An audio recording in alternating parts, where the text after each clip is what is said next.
Pues una vez más, hermanos, nos toca estar ante la mesa del Señor.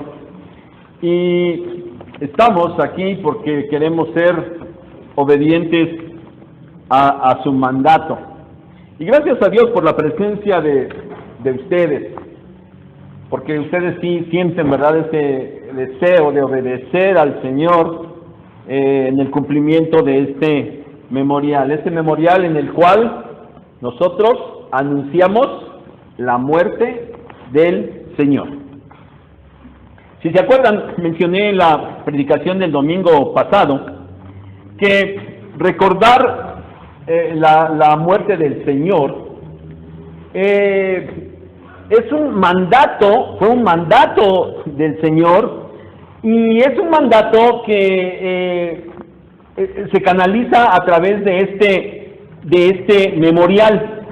Ese mandato del Señor de recordar su muerte no incluía una fecha específica y mucho menos implica, ¿verdad?, que solamente pretendiéramos recordar la muerte del Señor una sola vez al año, intentando hacerlo en la fecha exacta en la que Él mismo la instituyó, o quizás al día siguiente, el día que Él murió en la cruz. No es de esta manera, ¿verdad? No fue de esta manera. El Señor mandó que recordáramos su muerte. Y qué gran privilegio poder hacerlo cada que nosotros deseemos tener este memorial. Y qué bueno que nosotros como iglesia lo hacemos cada mes. Porque, hermanos, también, como dije, la cruz es una parte básica, esencial del mensaje del Evangelio. Y es tarea permanente de la iglesia estar predicando ese mensaje, y tenemos que predicar el mensaje de la cruz. E internamente nosotros aquí, ¿verdad?, nosotros los que ya somos alcanzados, hemos sido alcanzados por el Señor y que somos parte de su iglesia, bueno, internamente esa muerte la recordamos a través de este memorial. Y entonces, hermanos, es importante recordar que este acto no es cosa menor, es un acto muy importante. Pero, como también ya sabemos, las cosas no se acabaron en la cruz ni en la tumba, porque el Señor resucitó. Y también se acuerdan, nosotros celebramos ese glorioso momento de la resurrección. ¿Cuándo? ¿Se acuerdan? ¿Cuándo? Cada domingo, no el domingo de resurrección de Semana Santa. Nosotros recordamos la resurrección del Señor cada domingo, cada primer día de la semana. Porque la iglesia se empezó a reunir el primer día de la semana precisamente porque ese día había resucitado el Señor. Cuando la iglesia se reúne el primer día de la semana es porque el Señor ha resucitado. Entonces, hermanos, no nos olvidemos de esto. Cada domingo venimos y cada domingo debemos tener presente la resurrección del Señor.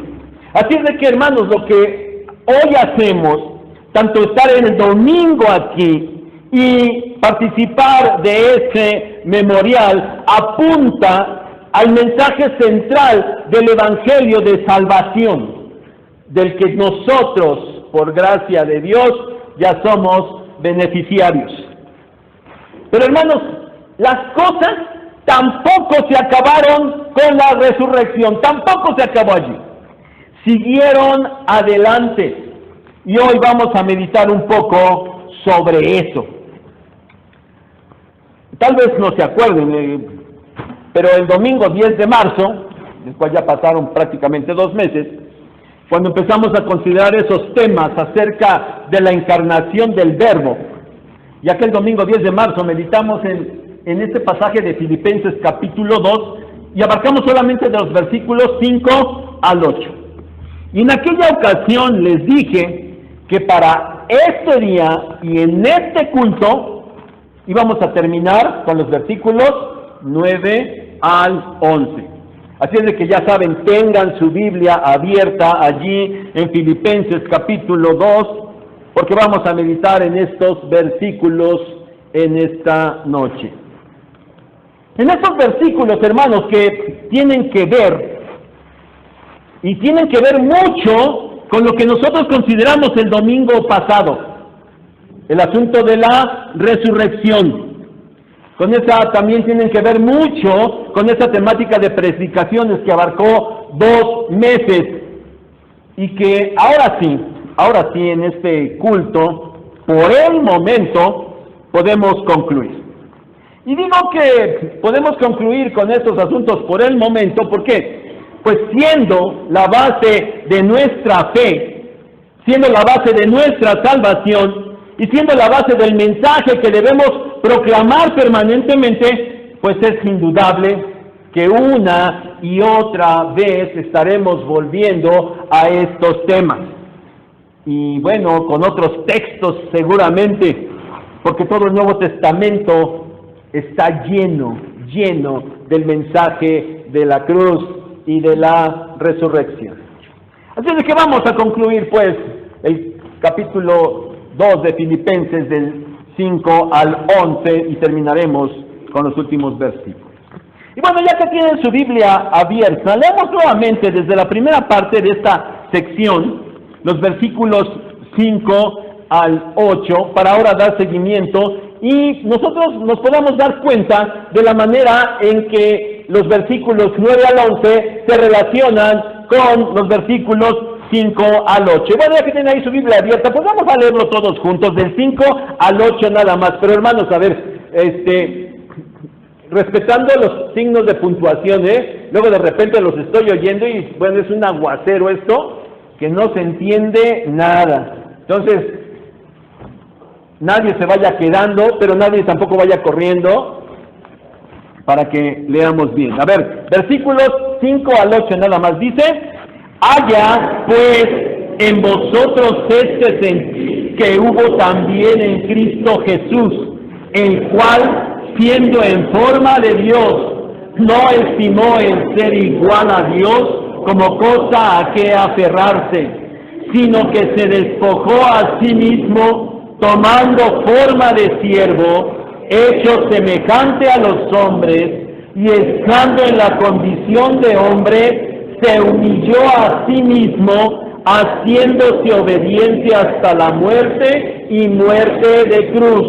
Ya consideramos esto, ¿verdad? Ahora, noten nada más. El que está hablando, Pablo está hablando aquí, y el que está actuando, el sujeto de la acción aquí es el Señor Jesucristo. Él es el que está actuando. Él, por su voluntad, se humilló a sí mismo, se hizo hombre, fue obediente y murió en la cruz. Es decir, estos versículos nos hablan de la humillación voluntaria del Señor Jesucristo. Pero ahora que vamos a pasar a los versículos 9 al 11, la acción pasa al Padre. Aquí actuó el Hijo, pero ahora el que va a actuar es el Padre, y es Él quien va a hacer lo siguiente. Y esto que va a hacer es debido a la humillación de Cristo. Vean el verso 9. Por lo cual Dios también. Esta frase, por lo cual, invariablemente nos conecta con lo que se acaba de decir. Y repito, Pablo acaba de describir la humillación del Señor Jesús. Humillación que termina y llega a su máxima expresión allí en la cruz y su inmediata sepultura.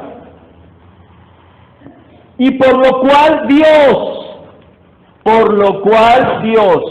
notemos lo que les acabo de mencionar. Ahora es Dios, el Padre, el que entra en acción. Hasta ahora había sido Cristo, pero ahora el Señor Jesucristo ha concluido su tarea aquí en la tierra y ahora corresponde al Padre efectuar lo que sigue.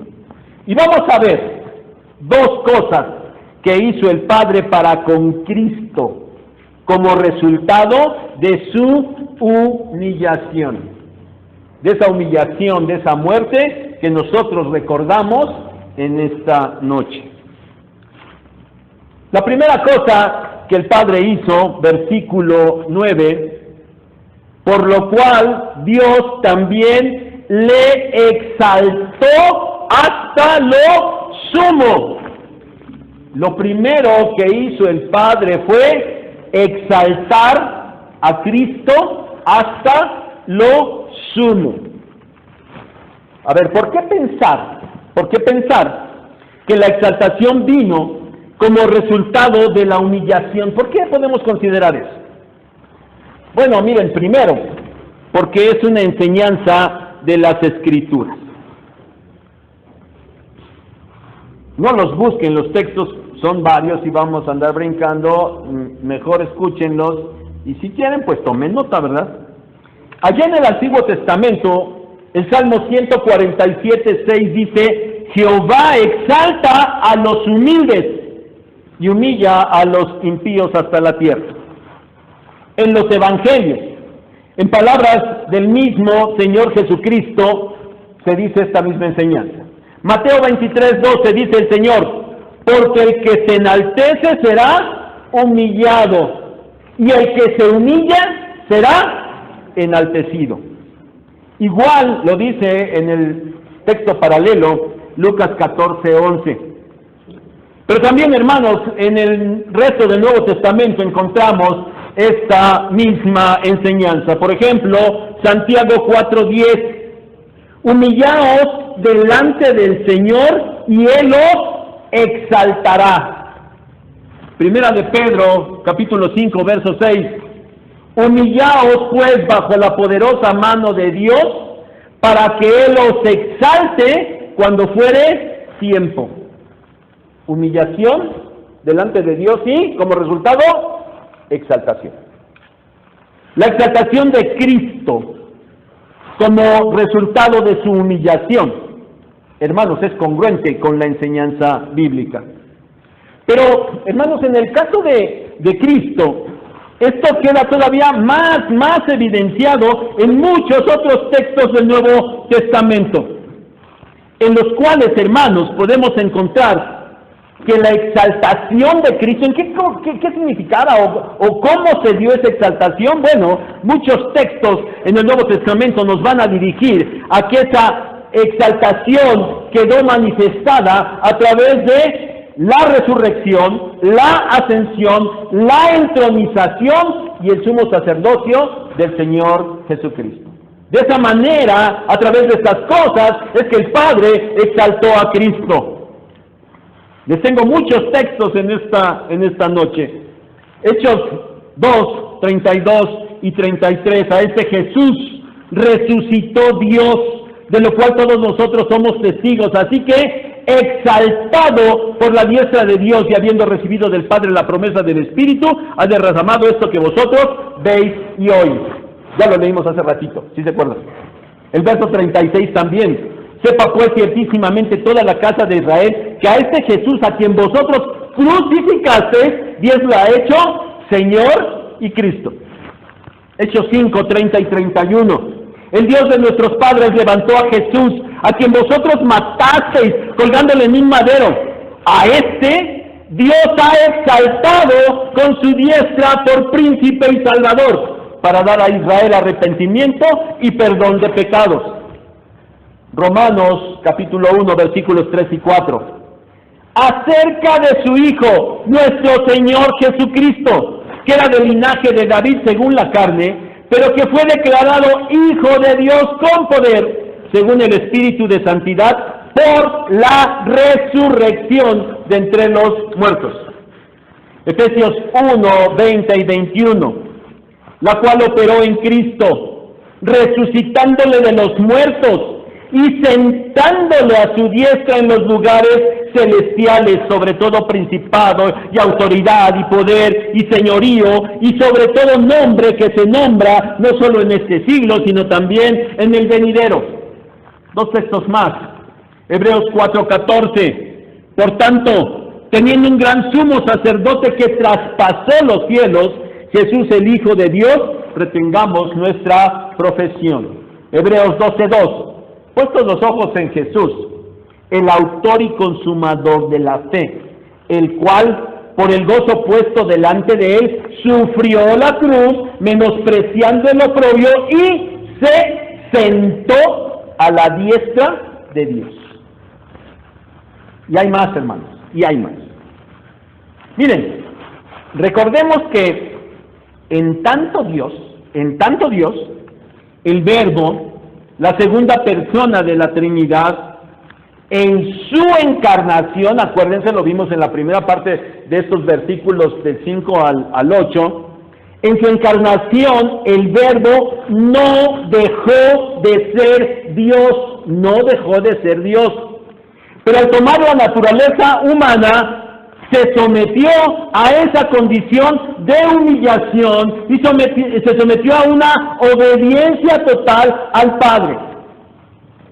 Para explicarlo de alguna manera, no sé, podemos decir el Hijo, en tanto segunda persona de la Trinidad humanada, se sometió a la primera persona de la Trinidad, al Padre. Cristo, hermanos, en su encarnación, algo había rendido, algo había dejado, y ahora ese algo en su exaltación le era devuelto. El mismo Señor Jesús lo expresó en aquella oración que registra Juan en el capítulo 17, unos momentos antes de ser aprendido. El Señor Jesús orando dice en el versículo 5, ahora pues, Padre, glorifícame tú al lado tuyo, con aquella gloria que tuve contigo antes que el mundo fuese. El Señor iba a regresar y él oraba para recibir la gloria que tenía antes. Pero notaron que Filipenses nos dice que Cristo no solo regresó a su gloria, sino que fue exaltado hasta lo sumo. Miren, para empezar, quisiera mencionar que las palabras exaltó hasta lo sumo, esas 4 palabras que aparecen ahí en nuestra versión Reina Valera 60, son la traducción de una sola palabra en el idioma griego. Una palabra compuesta que significa precisamente exaltar, pero que tiene un prefijo de superlativo. Y esto creo que lo entendemos, ¿verdad? Es algo así como si lo quisiéramos decir en una palabra, aunque no es muy común, es como decir algo así como que le superexaltó, o en el lenguaje hoy que usan mucho los muchachos, ¿verdad? Le mega exaltó. Es cuando decir así grandioso, ¿no? Yo no sé si puedo, le archirrecontra mega super exaltó, ¿no? Algo así es la idea de una palabra. Pero bueno, como se oye un poquito raro, bueno, lo que esto significa simplemente es que tuvo una exaltación máxima. O como simplemente leemos ahí en nuestra Biblia, lo exaltó hasta lo sumo. Pero no perdamos esto. No fue solamente una exaltación, sino una exaltación máxima. Le exaltó hasta lo sumo. ¿Qué significa esto? ¿Que no Jesucristo es Dios? ¿Que no Jesucristo era Dios antes de encarnarse? Sí, ¿verdad? Y entonces, ¿cómo es que el Padre le exaltó hasta lo máximo? ¿Acaso el Verbo, Cristo, fue elevado a una posición más alta de la que tenía antes de descender a la tierra? ¿Acaso Él recibió más de lo que tenía? La respuesta es no. En tanto Dios, el Verbo, Cristo, en tanto Dios, pues no, de ninguna manera. No podía ser posible, o sea, no podía ser más Dios de lo que era, lo que nosotros podemos y debemos entender es que en su exaltación, Cristo, que ahora ascendió ya no solo como Dios, sino como el Dios hombre, en una condición que no tenía antes de la encarnación. Antes no era el Dios hombre, era Dios. Y vino y toma la naturaleza humana, y entonces regresa como Dios hombre. Y entonces en esa condición de Dios hombre, podemos decir de alguna manera, recibe más privilegios en cuanto a su lugar en la Trinidad. ¿Cuáles fueron esos privilegios que le fueron otorgados, por los cuales Pablo dice que se le exaltó hasta lo sumo? Bueno, Cristo, el Dios hombre, está sentado a la derecha del Padre, en el trono de Dios. Otra vez, ya no solamente como Dios, lugar que le corresponde, ¿verdad?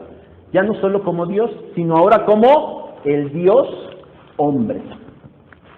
Y hermanos, sentarse a la derecha de alguien, sobre todo de un rey o de una persona importante, bueno, en primer lugar es símbolo de recibir una gran honra, pero sobre todo, y en este caso, en el caso del Señor, es el de compartir el trono, compartir la soberanía, compartir la autoridad. Entonces Cristo, el Dios hombre, recibió del Padre esa posición que antes no tenía. Y esta situación de que Él está sentado a la diestra también, el Nuevo Testamento abunda y abunda en textos.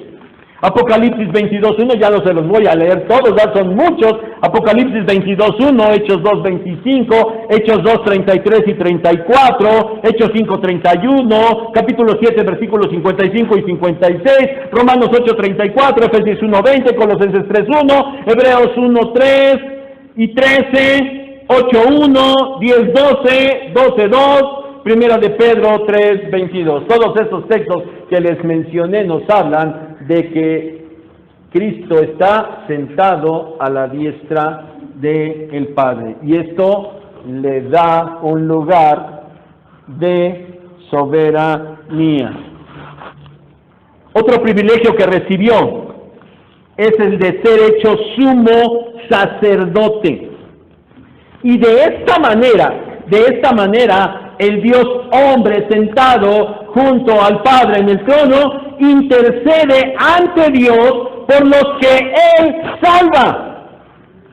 Pero bueno, no está intercediendo ante el Padre porque sea el Padre el que esté acusando a los escogidos, no, de ninguna manera.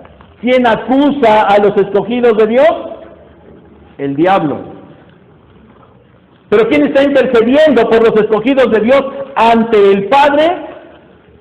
El Hijo, Cristo, el sumo sacerdote.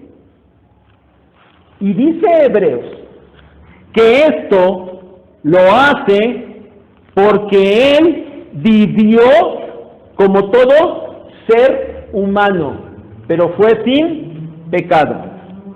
Y por su sacrificio, Él ahora puede tomar ese lugar de intercesión que antes no tenía, porque ahora ya es el Dios hombre, ya ha experimentado la humanidad en toda su plenitud.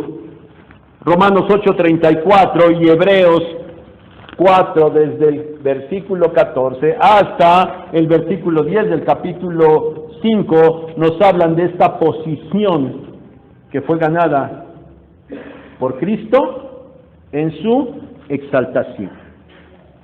Pero saben, también pienso por lo menos en una cosa más. Se le concedió el juzgar.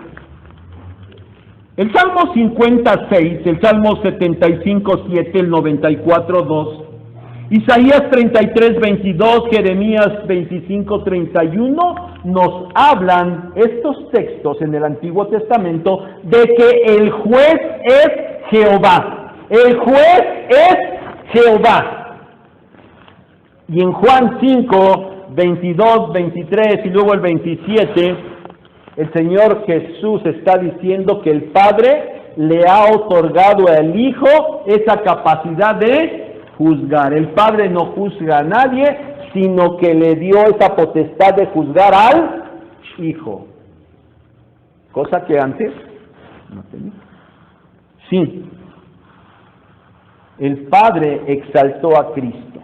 Exaltó al Dios hombre a este grado sumo. No era más Dios, no fue más Dios, pero tuvo privilegios dentro del seno de la Trinidad que antes no tenía. Pero una segunda cosa, Dios le otorgó el nombre que es sobre todo nombre. Cristo recibió también como resultado de su humillación, seguimos en el verso 9, dice, los conocen de memoria, y le dio un nombre que es sobre todo nombre. Ahora, pongan mucha atención. Primero, hay que hacer una aclaración importante. Nuestra Reina Valera 60 dice, como ya lo están leyendo y hasta mejor no lo sabemos hasta de memoria, y le dio un nombre que es sobre todo nombre. Pero saben, el texto griego literalmente dice, y nuestra Reina Valera es la única que sigue traduciendo un nombre, porque todas las demás que estuve revisando de las versiones en español ya lo ponen correctamente conforme al idioma griego, al texto griego, y le dio el nombre que es sobre todo nombre. No le dio un nombre, le dio el nombre. Porque solo hay un solo nombre que es sobre todo nombre. Por eso le dio el nombre. Ahora, bueno, tenemos que preguntarnos, ¿y cuál es ese nombre? ¿Cuál es ese nombre que el Padre le dio a Cristo? Miren, pongan atención, ¿verdad? Normalmente, cuando nosotros terminamos de orar, ¿con qué palabras terminamos? En el nombre de Jesús, amén. Por eso los que no están orando y que están por ahí volteando para todos lados, y cuando se escucha que dice en el nombre de, ya todos se ponen así, ¿verdad? Para que nadie se dé cuenta que no estábamos orando. Yo los veo desde acá y me dicen, entonces tú tampoco, ¿verdad? Entonces ¿cómo estás haciendo? Bueno, pero esas son las palabras, ¿verdad? Así estamos ya acostumbrados a terminar una oración diciendo en el nombre, te lo ruego, te agradecemos, o sea, en el nombre de Jesús, amén. O algunas variantes, ¿verdad? Algunas variantes por allí en el nombre de Jesucristo, o alguna cosa así. Una de esas variantes es que algunos dicen en el nombre que es sobre todo nombre. En vez de decir en el nombre de Jesús, dicen en el nombre que es sobre todo nombre. Bueno, yo creo que quienes lo expresan así están pensando seguramente en esta frase de Filipenses 2:9. Y me parece que lo que tienen en la mente es sustituir Jesús por el nombre sobre todo nombre. Es decir, parece que se piensa que el nombre sobre todo nombre es Jesús. ¿Pero eso es correcto? Pongan atención, sobre todo los que acostumbran a orar así, pongan atención. No es que esté mal, no pasa nada, pero vayamos aprendiendo, ¿no? Para corregir algunas cosas. ¿Eso es lo correcto? O sea, el nombre sobre todo nombre, ese nombre es Jesús. Ese nombre que Cristo recibió del Padre por su humillación fue Jesús. ¿Cuál es ese nombre sobre todo nombre? Miren, primero, perdónenme, pero definitivamente no es Jesús. No es Jesús. Porque este nombre le fue dado, ¿cuándo? En su nacimiento. El nombre Jesús le fue dado en su nacimiento. cuando el Padre envió a el ángel a darle la noticia tanto a José como a María, le dijo, y le podrás por nombre Jesús. O sea, ese nombre Jesús le fue dado en su nacimiento. Por tanto, pues no es el nombre que se le dio en su exaltación, porque ya lo tenía. Segunda, el nombre de Jesús, aunque ciertamente incluye a Dios en su significado, porque el nombre Jesús significa Jehová salva. Bueno, sí tiene el nombre de Dios incluido. Y bueno, hablando del Señor Jesucristo, claro que de manera especial, Él era el único que merecía este nombre, por quien Él era y por la tarea específica que Él venía a cumplir a esta tierra.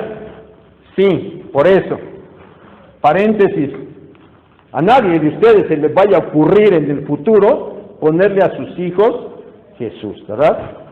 Por favor. Porque ese nombre el Señor le dio una magnificencia grande. Pero a pesar de eso, a pesar de todo eso, saben, hermanos, el nombre Jesús era un nombre común en su época. A pesar de lo que ya dijimos, de lo que significa y de lo que significaba en la persona del Señor, bueno, era un nombre común en su época, y en ese sentido tampoco era ni un nombre nuevo ni un nombre especial. Entonces, el nombre que es sobre todo nombre no es Jesús. Entonces, ¿cuál es ese nombre? Bueno, para empezar, Pablo no lo menciona aquí en este versículo 9. Y a lo mejor la creencia de que es Jesús viene porque en el versículo 10 dice, para que en el nombre de Jesús se doble toda rodilla. Por eso pareciera que el nombre es Jesús. Pero lo que debemos entender, y pongan atención, lo que debemos entender es, para que en el nombre de Jesús, el nombre que recibió del Padre, no el que ya tenía, se doble toda rodilla y toda lengua confiese, y lo que sigue. Ahora, ¿qué es lo que sucede con ese nombre?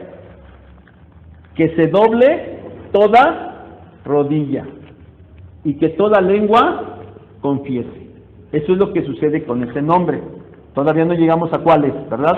Espero que primero que me vayan siguiendo, que vayan poniendo atención y que no les esté complicando el asunto. Pero ahora sí, pónganle un papelito allá a Filipenses y váyanse al libro del profeta Isaías. Isaías capítulo 45,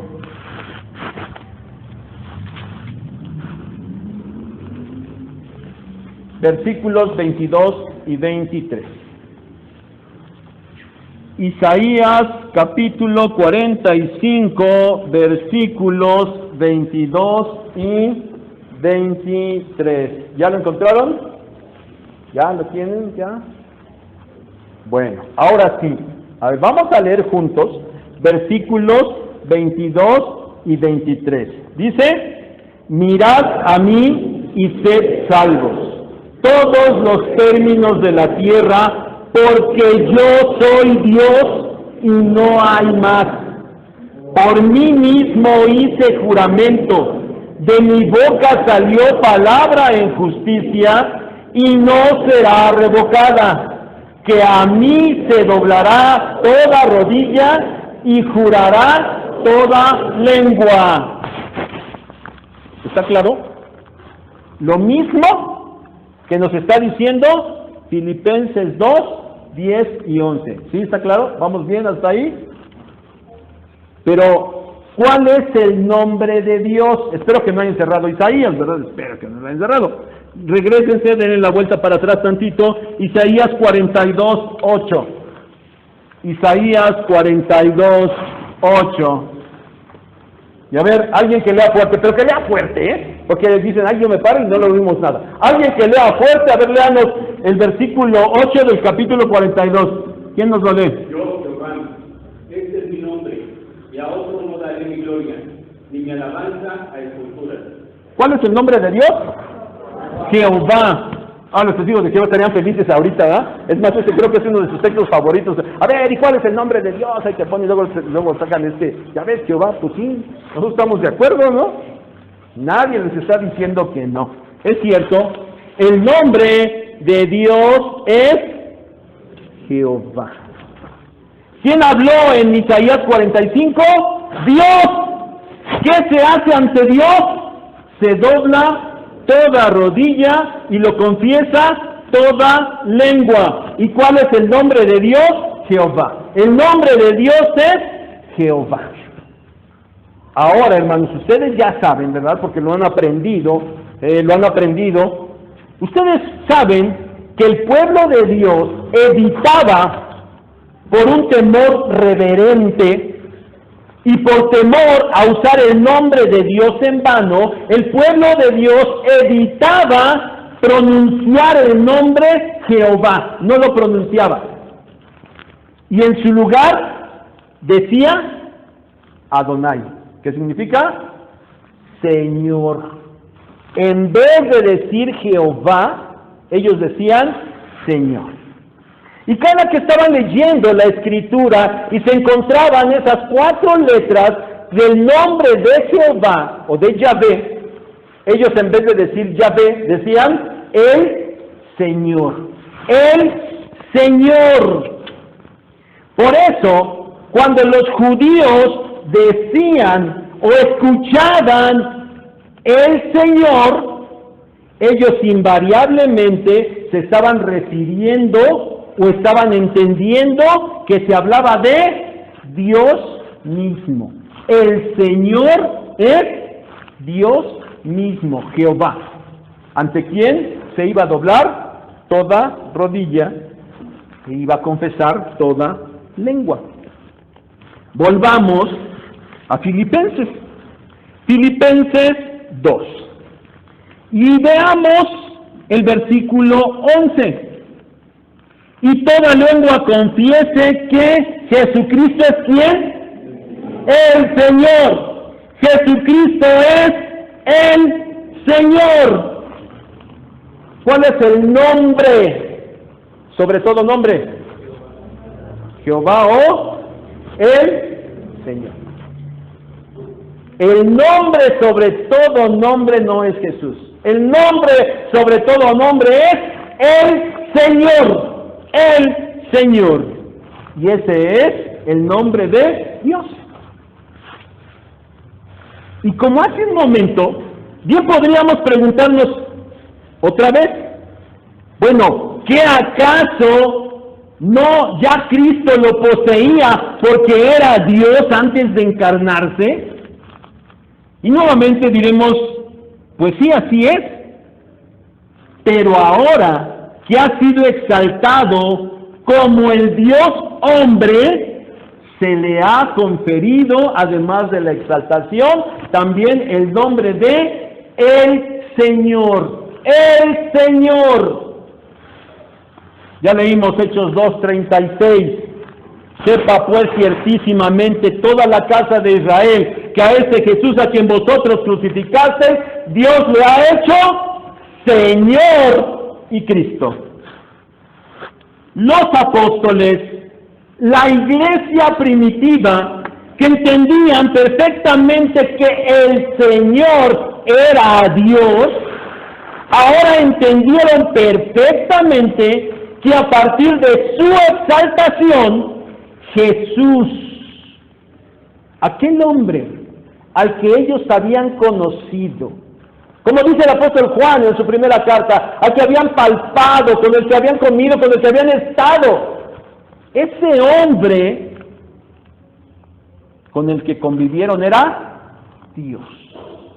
Ese hombre era Dios. Y entonces le llamaron como el Señor. Ese es el nombre sobre todo nombre. El Señor. ¿Saben? más de 700 veces, es tremendo esto, más de 700 veces en el Nuevo Testamento a Jesús se le llama el Señor. A veces el Señor Jesús, Jesús el Señor Jesucristo, o a veces solamente el Señor. Pero queda claro que ahora, así como en el Antiguo Testamento alguien escuchaba el Señor y pensaba y sabía que se hablaba de Jehová, ahora en el Nuevo Testamento, cuando se dice el Señor, está claro, para nosotros debe estar claro que estamos hablando de Jesucristo. El Señor es Jesucristo. Por eso había muerto y resucitado. Juan 14:9. Porque Cristo para esto murió y resucitó y volvió a vivir, para ser Señor, así de los muertos como de los que viven, para ser Señor.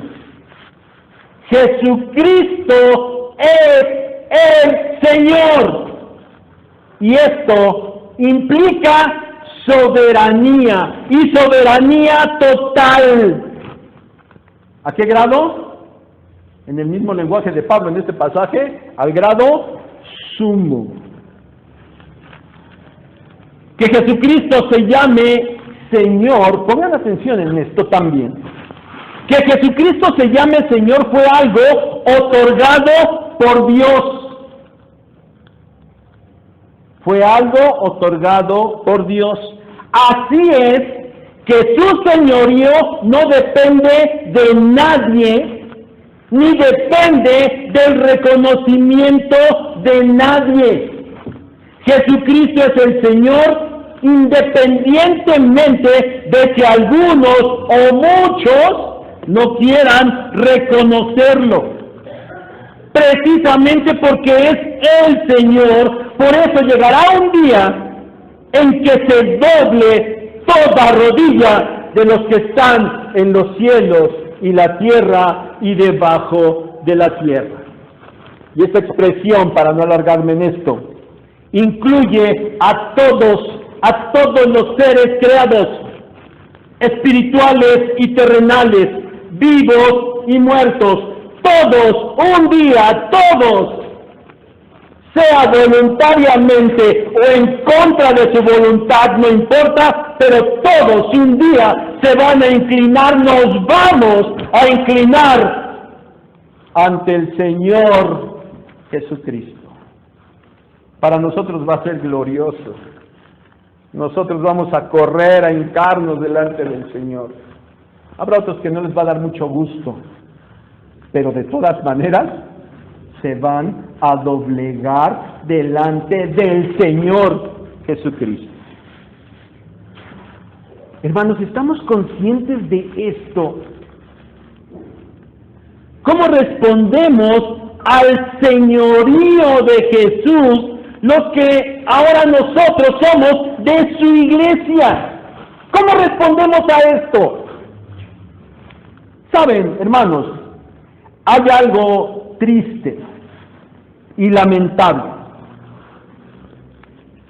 Los cristianos, muchos cristianos, suelen decir que Jesús es su Salvador. Pero que bueno, necesitan ir avanzando en la vida cristiana, que necesitan ir avanzando en su obediencia para que ahora sí, entonces, Jesús Salvador se pueda convertir también en su Señor. Hay cristianos que dicen eso, ¿los han escuchado? Yo espero que ninguno de ustedes esté pensando en eso, porque si está pensando en eso, corrija, porque eso es un grave error. Porque saben, lo acabamos de decir, el señorío de Cristo no depende de nadie. Fue algo que fue otorgado por el Padre. Y los cristianos no hacen a Jesús Señor, porque Él ya lo es. Y ningún verdadero cristiano puede pensar que Jesucristo solo es su Salvador y que quizás más adelante se va a convertir en su Señor. Si alguien está pensando en eso, por favor, corrija. No puede ser. Porque saben, la salvación no se puede alcanzar si no se reconoce el señorío de Cristo.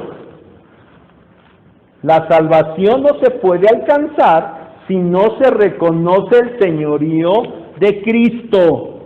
Romanos 10:9. Que si confesares con tu boca que Jesús es el Señor y creyeres en tu corazón que Dios le levantó de los muertos, entonces serás salvo. ¿Está claro? Hechos 2:21. Y todo aquel que invocare el nombre del Señor será salvo. Hechos 16:31. El carcelero de Filipos, precisamente. Señores, el terremoto, ¿se acuerdan? Y las puertas se abrieron. Y el carcelero se iba a matar porque pensó que los presos, porque Pablo estaba preso, ¿verdad?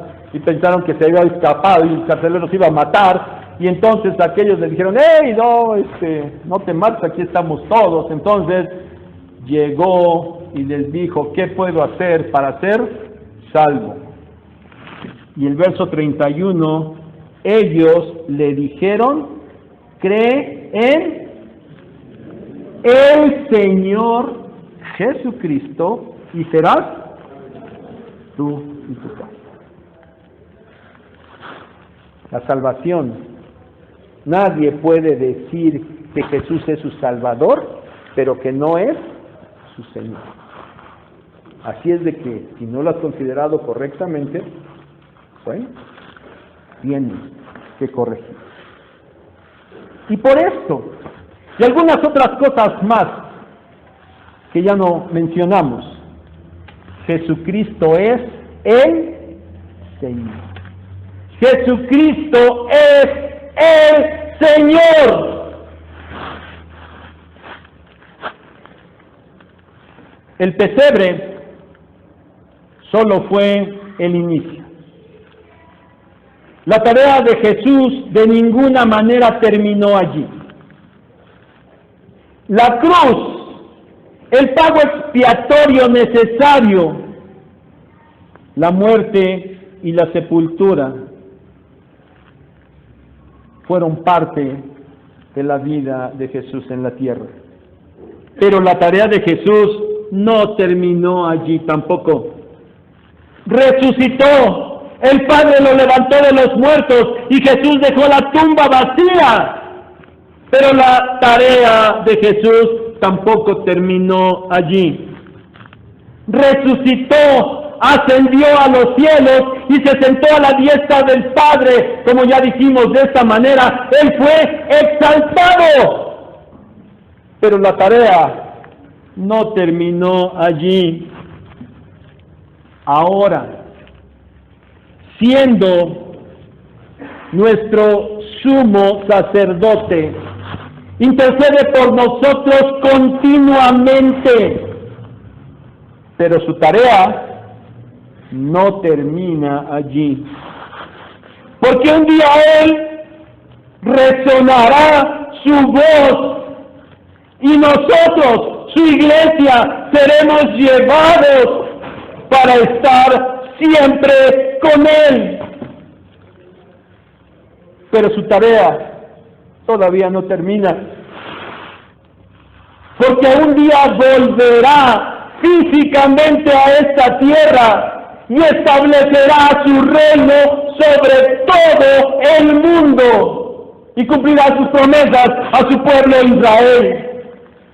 Y luego acabará con el pecado y acabará definitivamente con la muerte. Y un día, 1 Corintios 15:24, llegará el fin, cuando entregue el reino al Dios y Padre, cuando haya suprimido todo dominio, toda autoridad y toda potencia.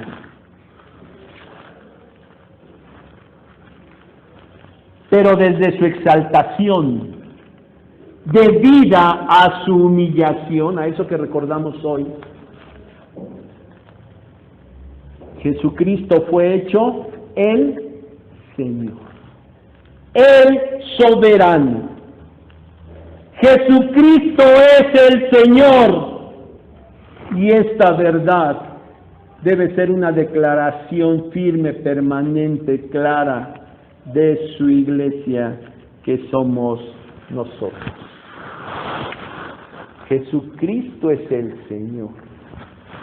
Y de una manera especial, porque ya nos rescató, Jesucristo es nuestro Señor. Hermano, ¿cómo estás respondiendo a ese señorío de Cristo? ¿Cómo?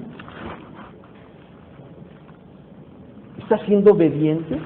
¿De verdad estás respondiendo? ¿De verdad lo estás considerando el Señor? ¿O simplemente lo declaras con la boca, pero tu vida no lo refleja en ninguna manera? Jesucristo es el Señor. Debido a su muerte que recordamos ahorita, Él fue exaltado y Él fue declarado el Señor. Hermano, que no se te olvide nunca, nunca, y que puedas vivir de verdad con esa realidad de que Jesucristo es el Señor, no solo real para todos, sino que es el Señor de tu vida. Porque no puede ser de otra manera. Oremos. Gracias, Padre, por tu palabra. Gracias, Señor, por tanta profundidad y tantas cosas, Señor, que podemos obtener de ella. Señor, hay muchas cosas que sí entendemos, que podemos expresar, pero, Señor, es una realidad. ¿Cuánto más implica todo esto que nosotros todavía no alcanzamos a comprender?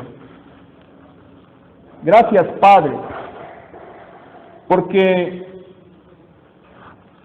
fue de tu beneplácito el sacrificio de tu Hijo Jesucristo.